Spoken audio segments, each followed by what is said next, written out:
नमस्कार विद्यार्थियों।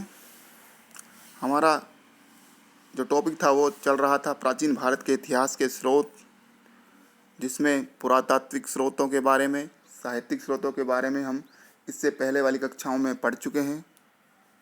आज हमें पढ़ना है विदेशी यात्रियों के विवरण या वृत्तांत। शुरुआत में ही हमने बताया था कि यहाँ पर यूनानी, चीनी, अरब यात्री आए। उन्होंने अपना अपना वृत्तांत दिया या विवरण दिया, जिसमें भारत के बारे में जानकारी हमें प्राप्त होती है। सबसे सर्वप्रथम यहाँ पर यूनानी यात्री आए, इसमें हेरोडोटस का नाम महत्वपूर्ण है। इन्हें इतिहास का पिता कहा जाता है। इन्होंने हिस्टोरिका नामक ग्रंथ की रचना की। वो कभी भारत नहीं आए, लेकिन इनके इस ग्रंथ से हमें भारत अफ़गान संबंधों के बारे में, भारत फारस संबंधों के बारे में जानकारी मिलती है। नियारकस, जो कि सिकंदर का सेनापति था, वो भी भारत के बारे में जानकारी देता है। एरिस्टोबुलस, यह भी सिकंदर के साथ भारत आया था। इसकी पुस्तकें से हमें भारत के बारे में जानकारी मिलती है। सर्व प्रमुख जो नाम आता है वो है मेगास्थनीज। मेगास्थनीज मौर्य शासक चंद्रगुप्त मौर्य के दरबार में सेल्यूकस निकेटर का दूत बनकर भारत आया था। इसने अपनी पुस्तक इंडिका, जो कि वर्तमान समय में मूल रूप में उपलब्ध नहीं है, में भारत का वर्णन किया है। यह विवरण उसने यूनानी लेखकों Strabo, Pliny, Arrian, Plutarch, Justin इत्यादि की रचनाओं के आधार पर इंडिका में उद्धरण किया है। इंडिका मौर्य काल के बारे में हमें बहुत ही महत्वपूर्ण जानकारी प्रदान करती है।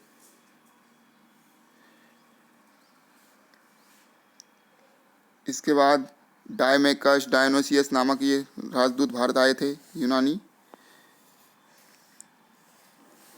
टालेमी, जिनकी पुस्तक ज्योग्राफी से हमें 150 ईस्वी के आसपास के भारत के बारे में जानकारी प्राप्त होती है। और एक अज्ञात लेखक के द्वारा लिखी गई ग्रीक भाषा में पेरिप्लस ऑफ द एरिथ्रियन सी में प्रथम शताब्दी ईस्वी में भारत के बंदरगाहों व व्यापारिक वस्तुओं की जानकारी मिलती है। इसका लेखक अभी तक ज्ञात नहीं हुआ है, लेकिन ये महत्वपूर्ण पुस्तक है। इनके बाद आता है स्ट्रेबो ने भी ज्योग्राफी नामक ऐतिहासिक ग्रंथ लिखा। इसमें भारत के बारे में महत्वपूर्ण जानकारियाँ प्राप्त होती हैं। इसके बाद यूनानियों के बाद भारत में आए चीनी यात्री, जिनमें महत्वपूर्ण है, सबसे प्रमुख है सुमा चीन। इसे चीन का सर्वप्रथम इतिहासकार माना जाता है। इसे चीनी इतिहास का जन्मदाता भी कहा जाता है। इसके ग्रंथ से हमें भारत के बारे में जानकारी मिलती है। इसके बाद चीनी यात्रियों में फायान, जो कि गुप्त शासक चंद्रगुप्त विक्रमादित्य के शासनकाल में भारत आया, जो कि यहाँ पर लगभग 15 वर्षों तक रहा। 399 ईस्वी से 414 ईस्वी के बीच ये भारत में रहा। इसने अपने विवरण में कहीं भी राजा के नाम का उल्लेख नहीं किया है। इसका उद्देश्य भारत आने का बौद्ध धर्म ग्रंथों का अध्ययन करना था। इसने अपना यात्रा वृत्तांत फो क्यो की नामक पुस्तक में लिखा है। इसके बाद चीनी यात्रियों में हेनसांग आता है, जो कि हर्षवर्धन के काल में भारत आया था और यह लगभग 16 वर्षों तक भारत में रहा। इसने नालंदा विश्वविद्यालय में रहकर शिक्षा प्राप्त की थी। इसका यात्रा विवरण सी युकी के नाम से प्रसिद्ध है। हैंसांग इसका नाम था, युआन चुआंग कहते हैं। इसे प्रिंस ऑफ पिलग्रिम्स, तीर्थयात्रियों का राजकुमार भी कहा जाता है। तो इससे भी हमें भारत के बारे में महत्वपूर्ण जानकारी मिलती है। इनके बाद चीनी यात्रियों में इत्सिंग आए। इन्होंने ये 7वीं शताब्दी के अंत में भारत आए थे। इन्होंने नालंदा व विक्रमशिला विश्वविद्यालय में शिक्षाएं प्राप्त की। इनके ग्रंथ प्रमुख बौद्ध भिक्षुओं की आत्मकथाएं नाम से लिखा गया। और इसके बाद एक महत्वपूर्ण और है, वो है चाओजू कुआ। इसके विवरण में चोल इतिहास के बारे में हमें जानकारी मिलती है। ये दक्षिणी भारत व चीन के व्यापारी संबंधों के बारे में जानकारी हमें देते हैं। इसके बाद भारत आने वालों में महत्वपूर्ण थे अरब यात्री। अरब यात्रियों में महत्वपूर्ण है अल बरूनी, सुलेमान, अल मसूदी इत्यादि। अल बरूनी का विवरण तहकीक ए हिंद या किताबुल हिंद में लिखा गया है। यह महमूद गजनवी का राज ज्योतिष था। इसने गीता, पुराण, वराहमिहिर तथा ब्रह्मगुप्त का भी अध्ययन किया है। यह भारत में रहा काफ़ी समय तक। अल बरूनी ने भारतीय जाति व्यवस्था की कठोरता के बारे में भी लिखा है कि कोई भी अपनी जाति से बाहर विवाह करने और व्यवसाय और व्यापार में परिवर्तन करने की अनुमति किसी को प्राप्त नहीं थी।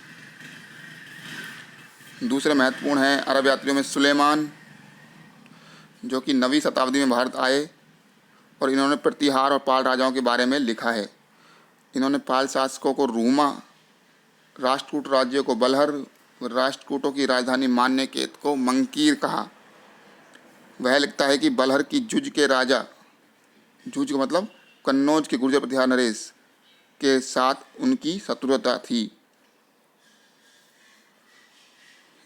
इन्होंने अखबार उल सिंध वाल हिंद नामक पुस्तक की रचना की। इसने भारत में सती प्रथा का भी उल्लेख किया है। इनके बाद महत्वपूर्ण है अल मसूदी। ये बगदाद के यात्री थे, जो कि प्रतिहार और राष्ट्रकूट राजाओं के विषय में इन्होंने उनके बारे में लिखा है। इनका ग्रंथ मुरुजुल जहाब नाम से प्रसिद्ध है। इन्होंने प्रतिहार शासकों को बौर कहा और अल मसूदी ने राष्ट्रकूट शासक इंद्र तृतीय को बलहर कहा है। इसके बाद है इब्न खुर्दाब। ये एक अरब भूगोलवेता थे। इनकी पुस्तक किताब उल मसालिक उल ममालिक मतलब मार्गों एवं राज्यों का विवरण नामक पुस्तक की रचना इन्होंने की। इन्होंने भारतीय समाज में जातियों का भी वर्णन किया है। और एक और महत्वपूर्ण अरब यात्री हैं अल बिलादूरी। इनकी पुस्तक फुतू उल बुल्दान है। इसके विवरण में देवल स्मृति में प्रतिवादी शुद्धि आंदोलन की पुष्टि होती है। इनके द्वारा जबरन इस्लाम ग्रहण करवाए हिंदुओं को पुनः हिंदू धर्म में शामिल किया गया, इसके बारे में इन्होंने बताया है। तो ये थे हमारे प्राचीन भारत को जानने के स्रोत, जिसमें महत्वपूर्ण है सर्वप्रथम पुरातात्विक स्रोत, साहित्यिक स्रोत और विदेशी यात्रियों के विवरण। इससे क्वेश्चन बनने की संभावनाएं ज़्यादा रहती हैं। बड़ा क्वेश्चन अभी आने की संभावना इसमें बहुत ज़्यादा रहती है। तो इस टॉपिक से हमें आगे की आधारशिला मिल जाती है। धन्यवाद साथियों।